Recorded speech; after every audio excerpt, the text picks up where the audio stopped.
آپ کہیں کہ ہر تیسرا آدمی مشرک، تیسرا صلاۃ و سلام پڑھو شرک، 11ویں 12ویں کرو شرک، نیاز کرو شرک، اگر آپ کہتے ہیں یا رسول اللہ شرک، اگر آپ مزار پہ چلے جائیں شرک، اگر آپ کوئی مزار کو سجدہ کر دے حرام ضرور ہے لیکن وہ بھی شرک۔ بھائی یہ شرک کی کوئی مشین ہے جس سے مشرک نکل رہا ہے، ناقابل معافی جرم ہے۔ پیر کو سجدہ کرنا، تصویروں کو کرنا، بالکل کوئی اس کا قائل نہیں۔ غلط تصور یہ ہوگا کوئی کہے کہ میں تو ایک بزرگ کے لیے کھانا بنا رہا ہوں، بزرگ ہی مجھے ثواب دیں گے، بزرگ کو راضی کرنا مقصود ہے، یہ شرک ہے، یہ غلط۔ یہ مزارات پہ شرک ہو رہا ہے۔ کیوں؟ ہم نے دیکھا ہے کہ آدمی سجدہ کر رہے ہیں، قبروں کو سجدہ کر رہے ہیں، تمہیں پتہ ہے کہ وہ کس نیت سے سجدہ کر رہا ہے؟ دا ڈے آف ججمنٹ میں پتہ چلے گا۔ جو آیات بتوں کے لیے تھی آپ نے اس کو نبیوں پہ اور صحابہ پہ چسپا کیا، یہ کتنا بڑا گناہ تھا۔ بسم اللہ الرحمن الرحیم۔ نیاز کا تصور کیا ہے اچھی طرح سمجھیے گا۔ بعض لوگ پتہ نہیں کیوں اس کو ناجائز سمجھتے ہیں۔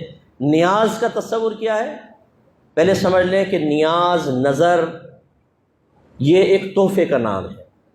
جب پہلے بادشاہوں کی خدمت میں کچھ پیش کرتے تھے نا، کہتے تھے حضور ایک نیاز آپ کی خدمت میں پیش ہے، کچھ نظر کرنا ہے، اس تحفے کو کہتے تھے۔ تو جب ہم اللہ کے ولیوں کی بارگاہ میں کچھ تحفہ پیش کرتے ہیں تو اس کو نیاز اور نظر سے تعبیر کر دیتے ہیں۔ بس یہ ایک تو اس کا مفہوم ہے۔ یہ ہے کیا؟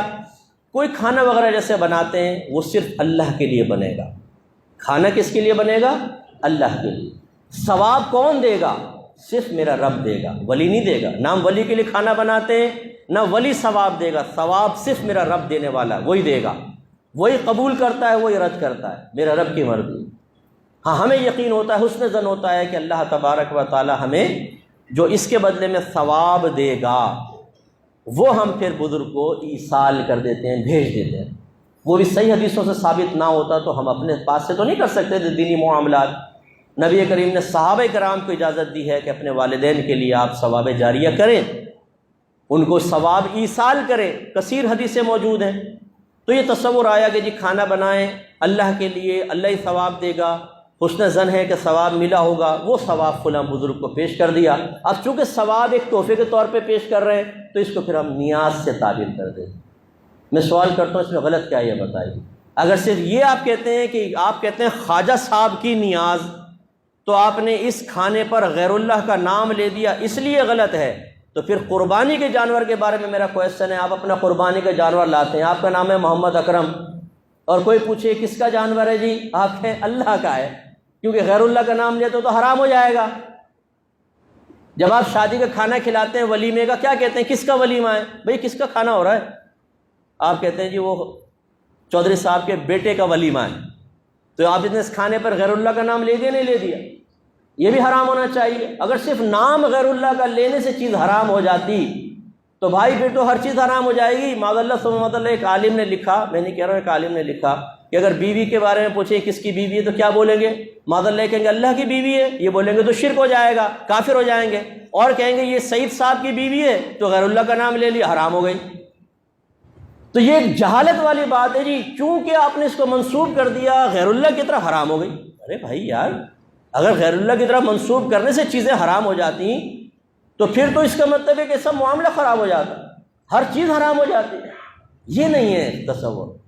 غلط تصور یہ ہوگا کوئی کہے کہ میں تو ایک بزرگ کے لیے کھانا بنا رہا ہوں، بزرگ ہی مجھے ثواب دیں گے، بزرگ کو راضی کرنا مقصود ہے، یہ شرک ہے، یہ غلط۔ شرک سے ہم اللہ کی پناہ مانگتے ہیں۔ تو شرک کے قطع کما کے لیے ہم کافی ہیں، اللہ کا بڑا کرم ہے، کسی کی غیر کی ضرورت نہیں ہے، ہم اپنے لوگوں کو بچانے کے لیے کافی ہیں، انشاءاللہ شرک میں مبتلا نہیں ہونے دیں گے۔ لیکن جو غیر شرک کو شرک کہے اسے بھی پیار سے سمجھائیں گے کہ شرک تمہاری طرف ہی لوٹ کر آئے گا، اس لیے کہ اللہ کے نبی نے ارشاد فرمایا کہ جو کسی مسلمان کو کافر کہے اور وہ کفر کا اہل نہ ہو تو کفر کہنے والے کی طرف لوٹ آتا ہے۔ علماء نے فرمایا اس کا ظاہر تو یہی ہے کہ جو کسی مسلمان کو کافر کہے اور وہ کافر نہیں تو کہنے والا خود کافر ہو جائے۔ سمجھ نہیں آیا؟ تو یہ بہت خطرناک چیز ہے۔ اب میں تو نیاز کا قائل ہوں، اور بھی ہزارہ امام نیاز کے قائل ہیں۔ سوال یہ پیدا ہوتا ہے، آپ کہتے ہیں نیاز شرک ہے، پھر مشرک کے پیچھے نماز بھی پڑھ لیتے ہیں، یہ بڑی حیرت انگیز بات۔ اب سوال یہ پیدا ہوتا ہے جو مشرک امام بیٹھا ہوا ہے اس کے پیچھے آپ نماز پڑھ رہے ہیں تو بتائیں اسے مشرک سمجھا کہ نہیں سمجھا؟ آپ کے نزدیک تو مشرک ہے۔ اگر مشرک آپ نے نہیں سمجھا تو پھر مشرک کو غیر مشرک کہنا، اس کا مطلب اس کے عقیدے ٹھیک کہہ رہے ہیں آپ گئے کام سے۔ مطلب کسی ہندو کو بولیں اس کے عقیدے بالکل ٹھیک ہیں، اس کے پیچھے نماز پڑھ لو، کافر ہو جائیں گے نہیں ہو جائیں گے؟ تو اگر ایک مشرک امام آپ خود کہہ رہے ہیں یہ شرک کرتا ہے، نیاز کھاتا ہے، شرک کرتا ہے، تو مشرک ہوا۔ مشرک کے پیچھے نماز پڑھنا ثابت کرتا ہے آپ اسے مشرک نہیں سمجھ رہے، غیر مشرک سمجھ رہے ہیں، تو مشرک کو غیر مشرک کہنا خود ایک شرک ہے، خود کفر ہے، گئے آپ کام سے۔ اور اگر آپ کہتے ہیں نہیں مشرک تو ہے لیکن نماز پڑھنا جائز ہے، تب بھی کافر ہو جائیں گے۔ اور اگر آپ کہیں نہیں ہم تو ویسے ہی کہہ رہے تھے مشرک نہیں، تب بھی کافر ہو جائیں گے۔ بتاؤ بھاگو گے کہاں؟ کون سے راستے سے بھاگو گے؟ نہیں کریں یہ غلط حرکتیں۔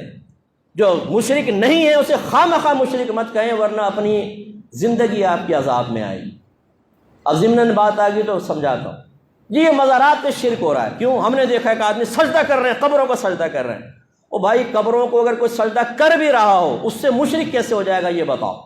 سجدے کی تو دو قسمیں ہیں، ایک سجدہ تعظیمی ہوتا ہے، ایک سجدہ عبادت ہوتا ہے۔ ایک سجدہ تعظیمی، ایک سجدہ عبادت۔ جو مخلوق کو کرتے ہیں اس کو لینے چلے۔ اگر آپ کسی کو معبود سمجھ کے سجدہ کریں تو یہ سجدہ عبادت کہلائے گا، اس کا کرنے والا کافر اور مشرک ہو جائے گا۔ اور ایک ہوتا ہے سجدہ تعظیمی، کسی کو عظمت والا سمجھ کے اس کے سامنے جھکنا، جیسے پیر کو سمجھ لیا، مزار کو سمجھ لیا۔ یہ پہلی شریعتوں میں دیکھیں، یوسف علیہ السلام کے بھائیوں نے سجدہ کیا تھا، آدم علیہ السلام کو فرشتوں نے سجدہ کیا تھا، یہ سجدہ تعظیمی تھا۔ سجدہ تعظیمی پچھلی شریعتوں میں جائز تھا، ہماری شریعت میں حرام ہے لیکن کفر نہیں۔ اب ایک آدمی مزار پہ جھکا ہوا ہے صاحب مزار کے سامنے، آپ کہتے ہیں دیکھو مشرک ہو گیا یہ۔ بھئی کیسے مشرک ہو گیا؟ ایک طرف تو آپ یہ کہتے ہیں کہ نبی کریم صلی اللہ علیہ وسلم کے لیے علم غیب ماننا شرک ہے، کفر ہے۔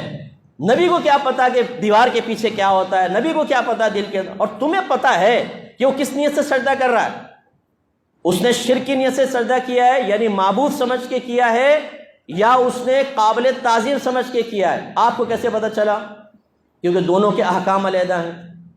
اور اگر آپ کہتے ہیں ہمیں پتہ ہے تو کافر ہو جائیں گے، علم غیب کا دعویٰ کیا، اور کہ آپ چاہے پتہ نہ ہو پھر بھی کیونکہ جھکا ہوا ہے اس لیے مشرک کہیں گے، تو پھر میں کہتا ہوں کہ یہ پوری مسجد والے بھی مشرک ہیں، آپ سب مشرک ہیں۔ اور ابھی شرک کریں گے آپ، وہ کیسے؟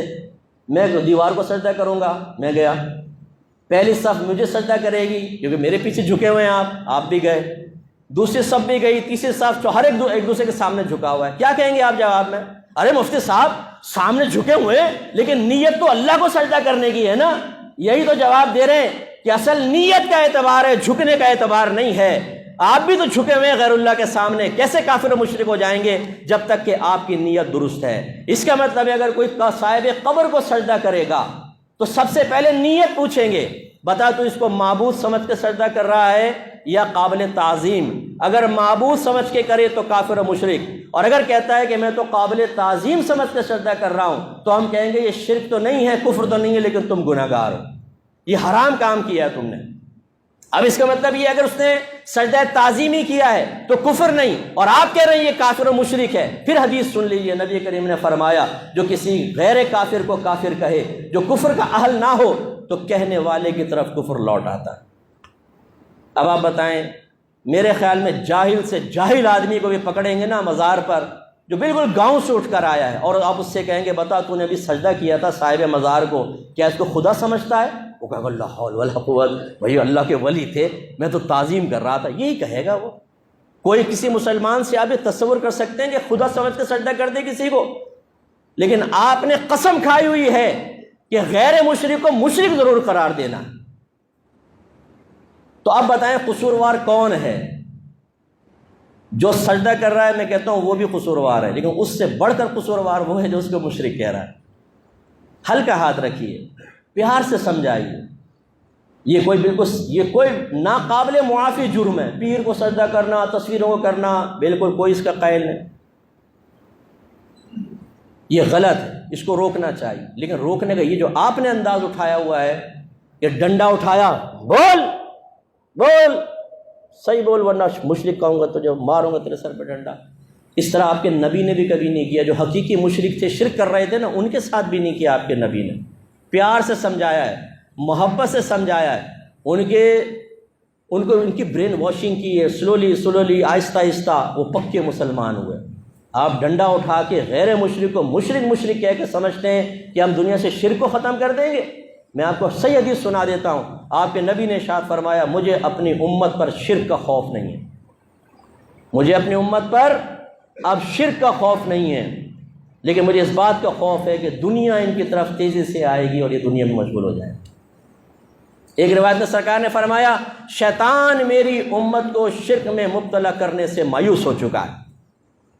آپ کے نبی غیبی خبریں دیں کہ میری امت شرک نہیں کرے گی، آپ کہیں کہ ہر تیسرا آدمی مشرک، تیسرا صلاۃ و سلام پڑھو شرک، 11ویں 12ویں کرو شرک، نیاز کرو شرک، اگر آپ کہتے ہیں یا رسول اللہ شرک، اگر آپ نیاز مزار پہ چلے جائیں شرک، اگر آپ کوئی مزار کو سجدہ کر دے حرام ضرور ہے لیکن وہ بھی شرک۔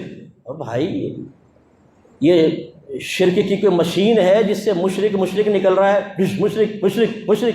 مشرک صرف اپنے ہم مشرک نہیں باقی سارے مشرک، ایسی یہ بدعت کا رواج۔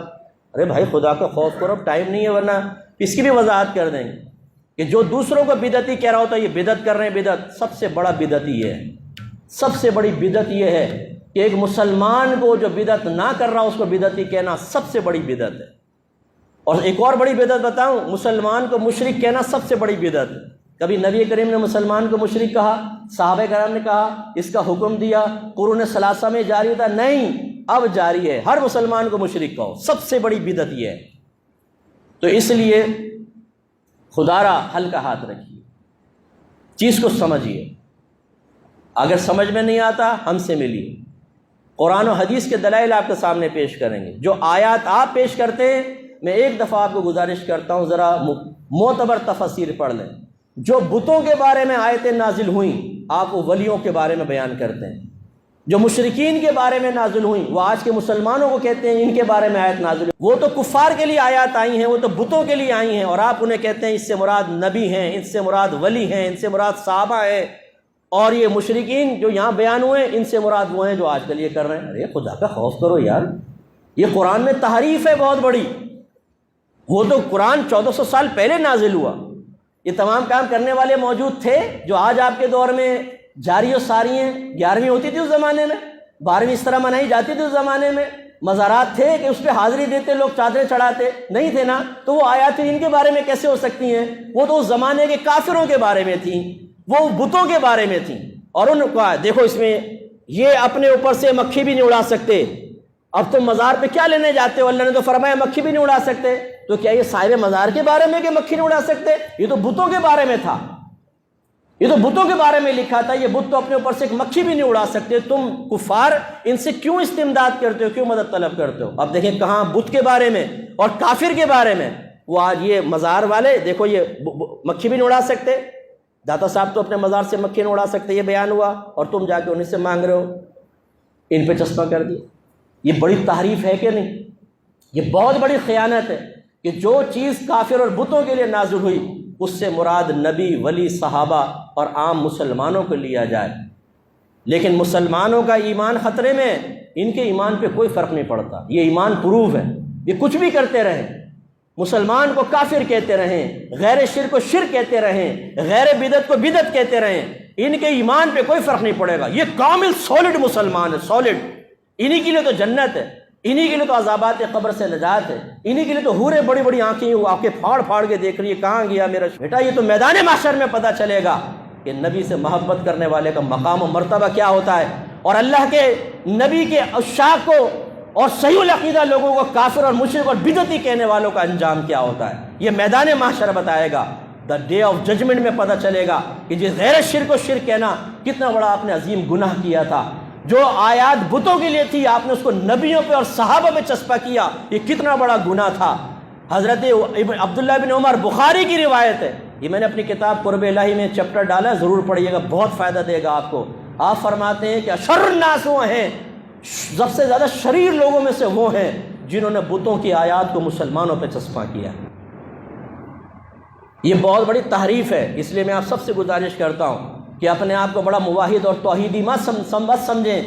بعض اوقات توحید شرکیہ بھی ہوتی ہے، شیطان کی توحید شرکیہ توحید تھی، اس نے اللہ کو واحد مانا تھا، وہ اللہ تعالیٰ کے لیے شرک تو نہیں کر رہا تھا نا، اللہ کو ایک مان رہا تھا، اس کا وجود مان رہا تھا، لیکن اس نے اللہ کے نبی کی تعظیم سے